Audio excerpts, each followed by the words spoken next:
आज का जो आपका प्रेस कॉन्फ्रेंस है, इस प्रेस कॉन्फ्रेंस का क्या इंटेंशन है? आपके प्रेस कॉन्फ्रेंस का क्या उद्देश्य है?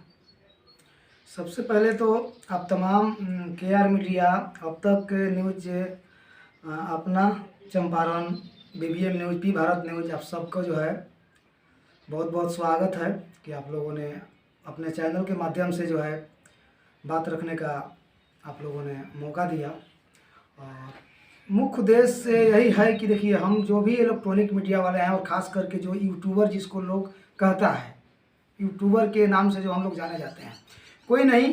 यूट्यूबर जब समाज में आया, जब सोशल मीडिया जब से मतलब चालू हुआ, तो इससे कहीं ना कहीं से समाज के दबे कुचले लोगों को सोशल मीडिया से बहुत सारा अनेकों अपेक्षाएं जगी। लेकिन यह सोशल मीडिया आज दिन पर दिन जो है कहीं ना कहीं से भ्रष्टाचार का शिकार होते जा रहा है। यह हम लोग का एक चर्चा का विषय है, लेकिन इस पे आप कुछ अगर सवाल करना चाहते हैं तो कर सकते हैं। चलिए, अभी आपने काफ़ी अच्छी बात कही कि सोशल मीडिया भ्रष्टाचार का शिकार होते जा रहा है। तो हाल फिलहाल में अभी जो प्रकरण हुआ है सोशल मीडिया पर काफ़ी ट्रेंड में चल रहा है, मनीष कश्यप को लेकर के। और मनीष कश्यप के बारे में ऐसा कहा जाता है कि आप और मनीष कश्यप दोनों एक दूसरे के काफ़ी कलीग हुआ करते थे, दोनों एक दूसरे के काफ़ी नियरेस्ट हुआ करते थे। और मनीष कश्यप के ऊपर बिहार पुलिस के द्वारा एफआईआर किया गया है और ऐसी आरोपी लगी हुई है कि अफवाह फैलाने वाली आरोपी उनके ऊपर लगी हुई है, मनीष कश्यप के ऊपर। और उनके ऊपर एफआईआर भी हुआ है, बिहार पुलिस के द्वारा भी एफआईआर किया गया है और तमिलनाडु पुलिस के द्वारा भी एफआईआर किया गया है। तो इस पूरे प्रकरण में आप क्या कहना चाहेंगे? आपकी क्या राय है पूरे प्रकरण में? देखिए, जो कुछ भी हुआ है, कहीं ना कहीं से सरकार कानून अपना काम कर रही है, ठीक है, और कानून के काम में हमें हस्तक्षेप नहीं करना चाहिए। दूसरी बात रही मनीष जी की, तो देखिए, मनीष जी को टीआरपी और पैसा कमाने की लत लग गई है। तो कहीं ना कहीं से पैसा कमाने का जब लत लग जाएगा तो नतीजा तो आपको भुगतना ही पड़ेगा। नहीं, अब एक मनीष कश्यप चाहे उनके जैसे चंद कुछ लोगों के कारण पूरे सोशल मीडिया के ऊपर उंगली नहीं उठे, इसके लिए हम सब सोशल मीडिया के लोगों को ध्यान देना है। और किसी भी तरह का न्यूज करने के पहले उसका जो है गहनता से उसका जांच करना चाहिए। अब जो तमिलनाडु की घटना आप बता रहे हैं, वो वीडियो काफ़ी दिन पहले का था, और आप देखते हैं कोई भी वीडियो उसको छिपा कर दबा कर रखा जाता है, लेकिन जब ज़रूरत पड़ता है, जब ऐसा कुछ मौका अवसर आता है, तो उस अवसर में वैसे वैसे वीडियो को वायरल करके और एक तो टीआरपी मिलता है। और बात रही मनीष कश्यप के बारे में कहेंगे तो कहीं ना कहीं से हमेशा जाति और धर्म में लोगों को बांट कर और बहुत आगे इन्होंने बढ़ा। नहीं तो कानून जो भी कार्रवाई कर रही है, वो कार्रवाई से मैं सहमत हूँ। और कोई भी हो, मैं हूँ या कोई भी हो, इस तरह की अगर जातीय हिंसा भड़काए, जातमंद का उन्माद फैलाए और अगर हमको एक राज्य से दूसरे राज्य में बांटे, नहीं, तो इस पर तो स्वाभाविक सी बात है। बात रही कि हमारी उनकी जो रिश्ता के बारे में आप पूछ रहे हैं, तो हो सकता है आपको कम नॉलेज होगा। रिश्ता नहीं है, जो हमारे पीछे जो देख रहे हैं नौगोल जो कोठली है ना, ये सच तक का जो है शिलान्यास कहिए तो यहीं से हुआ था, लेकिन ये रजिस्ट्रार ऑफिस नहीं है कि यहाँ पे रजिस्ट्री होगा। मतलब यहाँ पे फाइनली मीटिंग हुआ था, मेरे पास ट्रैक्टर था, और उस समय जब मनीष कश्यप यहाँ पे हमसे चर्चा कर रहे थे ठेकेदारी को लेकर चुनाव हारने के बाद, तो मैंने ट्रैक्टर बेच रहा था, तो मुझे कॉल पे कोई बता रहा था कि आप इतना पैसा ले लीजिए। मनीष कश्यप ने मना किया, बोला कि आप ट्रैक्टर मत बेचिए, और बिहार का पहला ठेकेदार हम लोग होंगे, क्योंकि मैं पेशा से सिविल इंजीनियर हूँ। मैंने ट्रैक्टर को बेचा नहीं, और कल होकर पटना जाकर उन्होंने प्लान चेंज कर दिया और बोला कि बबलू भैया, हम लोग को ठेकेदारी नहीं करना है, न्यूज़ क्या काम करना है। मैं बोला यूँ मस्त, वो भी बढ़िया है, लेकिन उद्देश्य हम लोग का वही रहेगा। मैं बोला कि मैं भ्रष्टाचार विरोधी मंच एक संगठन चलाता हूँ, तो इस संगठन को भी साथ साथ लेकर चलना है। उन्होंने बोला कि सच तक फाउंडेशन है, इसको पहले चालू हो जाने दीजिए, फिर उसके बाद उस पर काम करेंगे। सच तक फाउंडेशन चालू होने के बाद मैंने फिर से बोला, तो बोले क्या जरूरत है भ्रष्टाचार विरोधी मंच को, सच तक फाउंडेशन है ना अपना। तो भ्रष्टाचार विरोधी मंच का मुख्य उद्देश्य यही था कि जो भी दबे कुचले लोग हैं, जो भ्रष्टाचार हो रहा है ग्राउंड पे, और ग्राउंड के भ्रष्टाचार पे आवाज़ उठाना सबकी बस की बात नहीं है, चाहे वो नेशनल मीडिया हो, यूट्यूब वाले हो, सोशल मीडिया हो, या कोई भी तथाकथित समाज सेवी हो। लेकिन भ्रष्टाचार विरोधी मंच समाज के उस सच्चाई को दिखाने का और सच्चाई से सवाल करने का क्षमता रखती थी, जिसके कारण कहीं ना कहीं से मनीष कश्यप जी ने भ्रष्टाचार विरोधी मंच को दबा दिया, और इन्होंने बोला कि सच तक फाउंडेशन के माध्यम से हम लोग काम करेंगे। तो सस्तक फाउंडेशन का मुख्य उद्देश्य उद्देश्य तो वही था, कहने का मतलब कहने के लिए उद्देश्य था। लेकिन जैसे जैसे ग्रो करते गया सच तक फाउंडेशन, फिर सच तक न्यूज में तब्दील हो गया। जब सच तक न्यूज एक ब्रांड बन गया, और सच तक न्यूज भी आप पूछिए, हमारे गांव के सारे हमारे गार्जियन समान लोग हैं, हमारे पीछे जो लोग बैठे हैं, ये मेरे पीछे बैठने वाले नहीं हैं, ये मेरे आगे हैं, इनके पैरों पर मैं चलता हूँ। लेकिन कहीं ना कहीं से खुशी इस चीज़ की होती है कि जो भी लोग हैं ना, तन मन धन से मेरा साथ और सपोर्ट करते हैं। अच्छे मित्र थे, और ऐसा कहा जाता है कि मनीष कश्यप को आगे बढ़ाने में आपकी भूमिका अहम रही है। चुनाव के समय में भी आपने मनीष कश्यप को मदद किया था। मनीष कश्यप के लिए संगठन बनाना, मनीष कश्यप के लिए चुनाव प्रचार में युवाओं को जुड़ाना, युवाओं को एक साथ लाना, ये तमाम काम आप किया करते थे। बाद में आप लोग सस्तक फाउंडेशन का निर्माण किए। सस्तक फाउंडेशन के बाद आप लोग सस्तक न्यूज़ चैनल को शुरू किए, और एक अच्छे खासे मित्र आप लोग थे। लेकिन आखिर कारण क्या है कि एक अच्छे खासे मित्र आज दोनों एक दूसरे के घोर विरोधी बन गए? चुनाव से और आज तक जो भी मनीष के साथ मैं किया, मनीष ने कभी कल्पना भी नहीं किया होगा। मनीष को यह भी पता नहीं था कि एक अजनबी आदमी, एक अनजान व्यक्ति मेरे ईमानदारी पर इतना फेथ कर देगा, और फिर अपना घर बार परिवार सब छोड़कर और ईमानदारी का लत लगाकर और अपना नौकरी तक छोड़ देगा, और मेरे पीछे पागल हो जाएगा और मेरा फैन बन जाएगा। और इतना ही नहीं, चुनाव प्रचार में मैं प्रचार किया, लोगों को जोड़ा। मैं दिल्ली से और बिहार के आसपास के लोग अभी जो वीडियो कर रहे हैं, लोग सारे लोगों ने उनके चुनाव में चंदा दिया है। इतना करवाने के बाद भी मैंने अपना 50,000 रुपये उसके चुनाव में खर्चा किया। उसको मारिए, हालांकि लोग कुछ कहता है कि करके और कह दिया तो उसका मतलब क्या है, लेकिन हालांकि ये सब नहीं कहना चाहिए। लेकिन कहीं ना कहीं से विवश होने के लिए, मैं बहुत बड़का आदमी हूँ इसलिए ये चीज़ को नहीं कह रहा हूँ, मैं उसकी मेंटलिटी दिखा रहा हूँ कि देखिए इतना करने के बाद भी वो किसी का नहीं होता है। और चुनाव के बाद न्यूज़ का गठन हुआ, उसके बाद BBN न्यूज़ भी हमारी काम कर रही थी, भ्रष्टाचार विरोधी मंच भी काम कर रही थी। भ्रष्टाचार विरोधी मंच को बंद करके और मैंने उसकी ईमानदारी पे इतना ज़्यादा विश्वास कर लिया आँख बंद करके कि मैं सच तक को मतलब समझिए कि अब क्या कहूँगा, बोल रहे हैं कि मैंने मदद किया, मैंने मदद नहीं, उसके पास चौवन्नी फुट्टी कौड़ी नहीं होता था सच तक को चालू करने के लिए। लेकिन उस सच तक को चालू करने के लिए मैंने अपना कुछ पर्सनल संपत्ति को बेचकर, अपने माँ बाप के संपत्ति को बेचकर और सच तक न्यूज़ को चालू करने के लिए मैं पटना तक जाकर पैसा पहुंचाया। ऐसे ऐसे पसीना कचता था 5 इंची के दीवार पर बैठकर। अगर वीडियो देख रहा होगा तो उसको याद आ रहा होगा।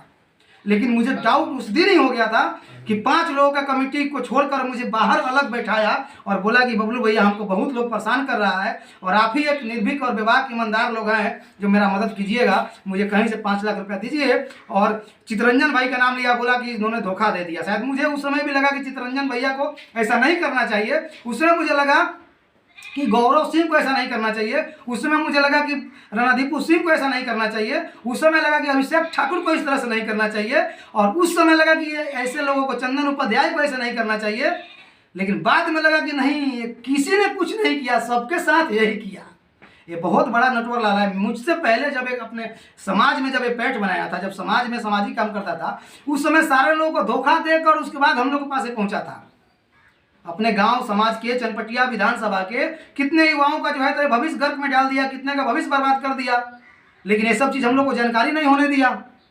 तो उसके पास फुट्टी कौड़ी नहीं था। सुन लीजिए, हमसे पैसा लिया, बनारस के प्रशांत सिंह राजपूत हैं, उनसे पैसा लिया, और इसका चौवन्नी थोड़ा बहुत खर्चा हुआ होगा, बाकी मनी द्विवेदी जी का पैसा खर्चा हुआ, ठीक है। लेकिन उसमें हम विश्वास करते थे, तो हम बाई नेम उसमें नहीं रहे कि मेरा भी नाम लिखो, मेरा भी नाम रहना चाहिए। क्योंकि मुझे लग रहा था कि बस एक ईमानदार है, विधानसभा तक पहुंचा देना है, इसको बिहार के कुर्सी पर बैठा देना है, इस तरह का मेरी ललक थी। अगर मेरा भी, अगर जिस तरह से बिजनेस माइंड वाला गेम हमारे साथ खेला, अगर मुझे भी लगता ना, तो मैं बोलता कि मेरा भी नाम हुआ उस रजिस्ट्रेशन में लिखवाओ, 3 नंबर पर दो, 5% पर दो, 2% पर दो। लेकिन मेरा उस समय उद्देश्य नहीं था। लेकिन इसको पता था कि यूट्यूब पर और फेसबुक पर खूब पैसा आता है, और भगवान कसम हम लोग को नहीं पता था कि खूब पैसा आता है। हम लोग को कुछ पता नहीं था जो खूब। हम लोग सोचे कि चलो जैसे भी, अगर मेरा 50,000, लाख, 2 लाख नुकसान ही हो जाएगा तो जीवन भर याद करेगा और इस चीज़ को शायद कहीं नहीं भूलेगा। हालांकि जब मैंने उसका साथ छोड़ दिया, अब गाय करों के पीछे घूमने लगा। छोटे छोटे कोई गांव जवार के भैंस बकरी चराने वाले बच्चे हैं, अरे उनके गार्जियन से जाकर मिलो, उनको कहो कि अरे आपका बच्चा जो है सब बोलता है, गाली गलौज करता है, इसको शिक्षित बनाइए। कि एक ट्यूशन मास्टर को गाली दे देगा, ससुरा हरामी मादरचोद कहा देगा, तो कहिएगा कि भारत का भविष्य बनेगा। एक पत्रकार का यही काम है। लास्ट में मुझे यहाँ तक भी कहा कि महाभारत में देखे हैं भाई भाई का दुश्मन होता है। दुर्योधन को पता था कि हमारा भाई गलती कर रहा है, फिर भी उसका साथ देता था। मतलब उसके कहने का मतलब था कि आप जब मेरा भाई बनिए गए हैं तो थोड़ी सी मेरी गलती को इग्नोर कर लीजिए। लेकिन तू थोड़ी बहुत गलती कहाँ करता है? तुम सिंगरों का पाद सूंघले चलता है, तुम जातिवाद करता है, तुम दीपक रिक्शा वाले का प्रचार करता है, छोटू आरती सोनू कौन कौन का तुम प्रचार नहीं हिम्मत है ना। तो तुम्हारा ही एक दोस्त लाइव ऐप बनाया था कि यहाँ पे 2-2 साल हो लग जाता है दाखिल कॉलेज में, तो है हिम्मत तो वहाँ जाकर दिखाओ, तुम अपने पंचायत में दिखाओ, अगल बगल में दिखाओ, सुधार हो गया है। वहां पे फेक वीडियो चली थी, उसके पहले national media, electronic media, print media तक भी 200-400 लोगों ने चलाया था। लेकिन एक पत्रकार होने के नाते ये सवाल मैं पूछ रहा हूँ आपसे कि आपका विचार उसमें क्या है कि यहाँ का जो गृह विभाग है वहां पे जांच करवाता, उसके बाद उस चीज को सामने लाता, एकदम से FIR कर देना कि ये अफवाह फैला रहा है, कहाँ तक जायज है? नहीं, ये तो बिल्कुल सरासरी ये भी गलत है जी। और इसमें नेशनल मीडिया, प्रिंट मीडिया के ऊपर भी FIR होना चाहिए। लेकिन रीजन देखिए क्या है। रीजन यह है कि आपको जो हमारे देश की जो सरकारें सिस्टम चल रही है आपसे कहीं छुपी हुई नहीं है। दूसरी बात है कि ये थोड़ा सा ज़्यादा फुलफुला रहे थे। इनका काम जो था ना, इनका लोगों का खिंचाव सारा हो गया था इनके तरफ। अभी कितना लोगों पे FIR हुआ है? कोई फड़फड़ा रहा है? हैं? ये सरकारें गिराने का सीधा सवाल कर रहे हैं कि मैं सरकारें गिरा दूंगा। मतलब कुल मिलाकर इनको घमंड है। इनको पता नहीं है कि अरे तुम जिसके कंधे पर चढ़कर तुम बंदूक उड़ा रहे हो ना, मतलब जिस व्यूअर फॉलोअर के चक्कर में तुम ये बात बोल दिया, उसमें कुछ ना कुछ 40 से 45% व्यूअर होंगे जो सरकार के लोग होंगे। तुम विपक्ष के लोग नहीं ना कि सरकार गिरा देगा। इसका सब सुन लीजिए, आपको लेकिन वहाँ पे ना बोलने का उनका मौका मिला, वही ना सम्मानित किया गया और ना ही उनको बुलाया गया। समझ गया क्या सवाल? लेकिन मनीष कश्यप वीडियो बनाया था कि हमको वहाँ से निकाल दिया गया। सवाल मैं समझ गया। वो हुआ था क्या कि रात में होटल में इतना ना ज्यादा दिन में जब वो एयरपोर्ट से लाए तो इस तरह का एपिसोड एक अफवाह फैला दी है कि पूरे बिहार के साथ साथ भारतवर्ष के लोगों को लग रहा था कि मनीष कश्यप ने ही सोनू सूद को बुलाया है। तो जो 45 लाख रुपया खर्चा किया था, हालांकि बाद में सोनू सूद जी कुछ पैसा छोड़ दिए, माफो कर दिए, तो जो 45 लाख रुपया पर जो लाया था ना, उसको लगा इस साला मांस भात गरवैया खइयन हत्या लेके पहुंच जाइए, मतलब बुलाए हम और चर्चा इसका होगा। तो जिस होटल में बुक था सोनू सूद जी के लिए, उस होटल मालिक को बोल दी विजया लक्ष्मी कि पैसा मैं कर रही हूँ और होटल मैं बुक की हूँ, ठीक है। अगर इसके बाद इसमें मनीष घूस कर तिरंगबाजी करेगा तो फिर आप समझ जाइएगा। और कहीं ना कहीं से होटल में भी दिक्कत होने लगा था, भीड़ भड़का काफी होने लगा था। होटल में मनीष को 12 घंटा तक नहीं घुसने दिया गया था। और बताइए, ताला मार दिया गया था। मनीष का 2 आदमी और एक गाड़ी होटल में था, होटल में अंडरग्राउंड पार्किंग में। मुझे मनीष ने फोन किया और बोला कि बबलू भैया कैसा हूँ, जाकर गाड़ी में घुस जाइए और अपने गाड़ी में बैठ जाइएगा, आप निकलिएगा नहीं। तो उसको घुसने तक नहीं दिया गया, क्योंकि उसकी विचारधारा समझ गया। अब समझदार था तब ना समझ गया। अगर बिहार के युवा अगर इस चीज को, अगर उस बीमारी को अगर 2 साल में नहीं पकड़ पाए, लेकिन वो महिला जो है मात्र 2 घंटा में पकड़ ली। वो एयरपोर्ट से और होटल आने तक में वो महिला समझ गई कि ये मेरे साथ खेल खेल रहा है। बाद में उसका विरोध किया, फोन उठाया नहीं। आनंद दास जी भड़क गए तो डर गया। अब बताइए, क्रांतिकारी लोग एक कॉमेडियन के भड़की से डर जाएगा? नहीं डरेगा। एक हम क्रांतिकारी हैं, अरे तुम्हारे सब तेल लेने कितना मनीष आएगा, कितना मनीष जाएगा, और कितना मनीष आया कितना मनीष चला गया, घंटा फर्क नहीं पड़ता है।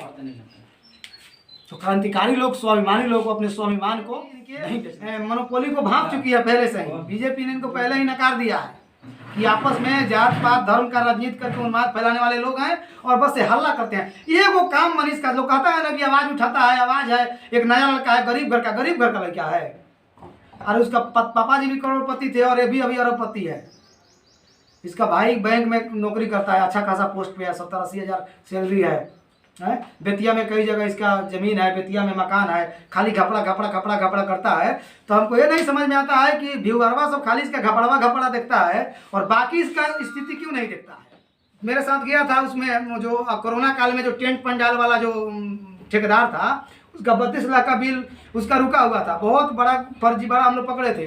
12,000 रुपया लिया था न्यूज बनाने के लिए, वहाँ जाने के लिए। और उसमें वो राहुल था, जो राहुल अभी बार बोल रहा है। 12,000 रुपया वहाँ जाने तक का लिया था और उसके बाद न्यूज बनाया। अब जब न्यूज ट्रेंड में आया तो सीईओ उसको फ़ोन किया, 2 लाख में उसको सीईओ खरीद लिया। यही सब काम करता है। तो ये हमारे विचारधारा में है, हम भी तो खरीद फरोख्त कर सकते थे। आज जो मेरे घर पे जो मेरा व्यवस्था देख रहे हैं, ऐसा नहीं ना रहता। चलिए अंत में आप बिहार वासियों को, देशवासियों को क्या संदेश देना मैं चाहेंगे? बिहार वासियों को, देशवासियों को यही संदेश देना चाहता हूँ कि मैं न नेता हूँ, न वक्ता हूँ, न प्रवक्ता हूँ।